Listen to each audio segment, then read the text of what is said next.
Hi everyone, welcome back to Trade Tech Life. This is Aman and I am not a SEBI registered advisor and this video is not for any buy and sell recommendation. तो चलिए आज market close होने के बाद हम Nifty का analysis करते हैं। डेली कैंडल से हम स्टार्ट करेंगे और फिर फाइनली छोटे टाइम फ्रेम पर चलेंगे और एक बार वीकली का रिकैप कर लेंगे कि वीकली में क्या स्ट्रक्चर बना है। तो डेली कैंडल आप देखोगे, डेली चार्ट जो है बिल्कुल completely not completely bearish but ऐसे जगह पे आकर खड़ा है कि अगर ये लो जो पिछला लो है जो हमारा 400 से 425 का, अगर डेली बेसिस पर इसके नीचे क्लोजिंग मिल जाती है तो ये स्ट्रक्चर कम्प्लीटली बियरिश हो जाएगा। फिर हम अपना एंट्री ढूंढेंगे, अपना रेजिस्टेंस ढूंढेंगे ताकि नीचे की तरफ ट्रेड कर सके। ठीक है, और ये डेली बेसिस पर है। अब छोटे टाइम फ्रेम पे चलते हैं हम। तो छोटे टाइम फ्रेम पर आवरली पे चल लेते हैं। तो आवरली पे जैसे मैंने कल बोला था कि ये 650 का लेवल इंपॉर्टेंट रहेगा। तो मार्केट ने आज क्या किया, मार्केट ने खुलते के साथ 800 का लेवल ओपन हाई हुआ और मार्केट ने 800 लेवल को ब्रेक किया आवरली बेसिस पर। और उसके बाद फिर 650 का भी लेवल ब्रीच हुआ, 700 का लेवल ब्रीच हुआ, फिर 650 जो हमारा इंपॉर्टेंट सपोर्ट जोन था इसको भी मार्केट ने क्लियरली ब्रेक दिया। इसके बाद देखोगे मार्केट में बहुत तेज़ी से गिरावट हुई और मार्केट कहीं सपोर्ट नहीं ले पाया, सपोर्ट ढूंढ रहा है। अभी भी मार्केट सपोर्ट ढूंढ रहा है आवरली बेसिस पे। ये कम्प्लीटली इसको सपोर्ट नहीं मानेंगे बट हाँ, ये इंट्राडे सपोर्ट लेवल है क्योंकि मार्केट ने यहाँ से थोड़ी पूछ दिखाई है और पिछला जो हमारा सपोर्ट जोन था वो भी यही लेवल था। ठीक है, तो ये डेली बेसिस पे भी इम्पॉर्टेंट है, आवरली पे भी ये हमारा सपोर्ट बन सकता है। इसके नीचे क्लोजिंग चाहिए अगर हमें फर्दर फॉल देखना है मार्केट में, तो इसके नीचे क्लोजिंग होनी चाहिए 1 आवर की 2 कैंडल, तो इसके नीचे सस्टेन कर सकता है। और चलिए फिर 15 मिनट पर हम चलते हैं और इम्पॉर्टेंट लेवल्स जो कल क्या हो सकता है और उसको डिसाइड कर लेते हैं हम।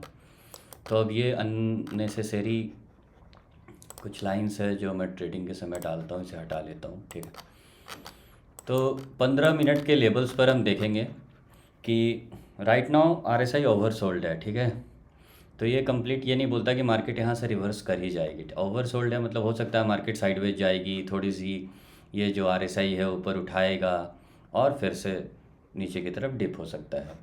और RSI पे मैं एक अलग वीडियो बनाऊंगा कम्प्लीटली कैसे ऑब्जर्व करना है। जैसे डेली पे भी मैं आपको दिखाता हूँ कि RSI का क्या हाल है। तो डेली पर आप देखोगे कि RSI जो है ये 20 EMA का जो सपोर्ट है, जो अक्सर यहाँ से या तो RSI ऊपर की तरफ उठता है या फिर इसको ब्रिज करता है तो बहुत तेज़ी से फॉल होती है। तो अभी डेली बेसिस पर ये ब्रिज हो चुका है और आप कैंडल भी देख सकते हो कितनी बड़ी बियरिश है। तो डेली बेसिस पर श्योरली नेक्स्ट कैंडल हमारा इंपॉर्टेंट है और इंडिकेटर और किसी भी तरह के फैंसी चीज़ों से ज़्यादा स्ट्रक्चर हमारा इंपॉर्टेंट है।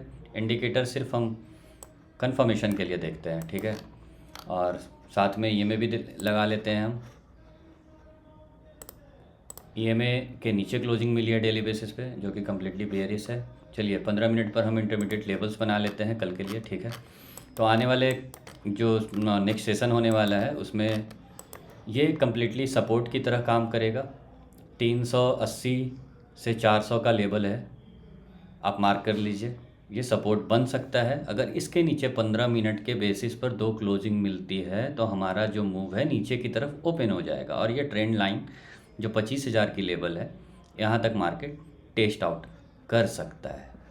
लेकिन अगर मार्केट यहाँ से उठती है और ये जो हमारा इमीडिएट रेजिस्टेंस है R1 वो 450 का लेवल है, तो 450 के लेवल के ऊपर अगर हमें क्लोजिंग मिलती है तो मार्केट एक बार 500 को टेस्ट कर सकती है और ब्रेक करने की कोशिश कर सकती है। 500 का लेवल अगर ब्रेक होकर 15 मिनट पर ऊपर सस्टेन करता है तो फिर हम कह सकते हैं फिर हमारा आवरली भी चेंज हो जाएगा और 4 आवरली भी व्यू चेंज हो जाएगा और उस पर कुछ रिलीफ मिल सकता है। तो मार्केट एक बार ट्राई कर सकती है फिर 650 के लेवल को टेस्ट करने की। तो ये हमारा R1 हुआ 15 मिनट के बेसिस पर मैं बता रहा हूँ। ठीक है, 15 मिनट के बेसिस पर 25,450 जो है वो R1 होगा। 25,500 से 25 का लेवल जो है R2 है और फिर 650 जो है ये R3 है। तो इस अकॉर्डिंग अपने लेवल मार्क कर लें और ट्रेड प्लान करें। चलिए अब हम वीकली स्ट्रक्चर देख लेते हैं जो कि हमें लॉन्ग टर्म व्यू बताता है। तो वीकली पे हम देखेंगे कि कल तक जो कैंडल इस रेड वाले कैंडल को पेनिट्रेट करके ऊपर जाने की ट्राई कर रहा था, तो वीकली जो हमारा ओपन था पिछले प्रीवियस वीक का जो ओपन था 885, ये क्लियरली रेजिस्टेंस बना है। ठीक है, और वीकली में जो हाई है, पिछला हाई है वो भी 980 का लेवल है। तो ये 885 से लेके 26,000 का लेवल जब तक वीकली ब्रीच करके ऊपर सस्टेन नहीं करती है, मार्केट अभी वीकली बहुत तेज़ी से ऊपर जाने की ट्राई नहीं करेगी। हाँ, एक बार 26,000 के लेवल के ऊपर अगर वीकली बेसिस पे क्लोजिंग मिल जाती है तो फिर मार्केट फास्ट एक बार ऊपर की तरफ जा सकता है। तो राइट नाउ इमीडिएट सपोर्ट जो हमारा वीकली पे है वो हम जानते ही हैं, 24,800 का लेवल है। ये जोन जो है हमारा इमीडिएट सपोर्ट है, और वीकली बेसिस पर अगर इसके नीचे वीकली अगर ब्रेक करता है तो फिर ये स्ट्रक्चर कम्प्लीटली बेरिश हो जाएगी और कुछ हफ्तों तक फिर मार्केट बियर मोड में चल सकती है। ठीक है, और उस तरीके से आप पोजिशनल या लॉन्ग टर्म प्लान कर सकते हैं।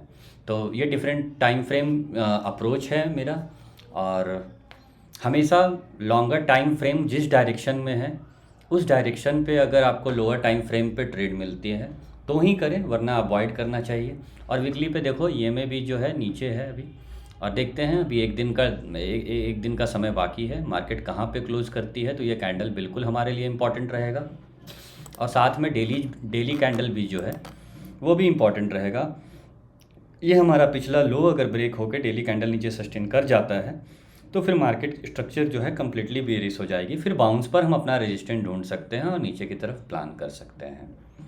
ये मात्र प्रोबेबिलिटी है ट्रेडिंग और इन्वेस्टमेंट के लिए। पहले अपने एडवाइज़र से कंसल्ट कर लें। ये वीडियो क्लियरली एजुकेशन है कि कैसे स्ट्रक्चर को रीड करते हैं, कैसे RSI का यूज़ करते हैं, और कैसे EMA के इर्द गिर्द मार्केट क्या रिएक्शन देती है उसको ऑब्जर्व करते हैं।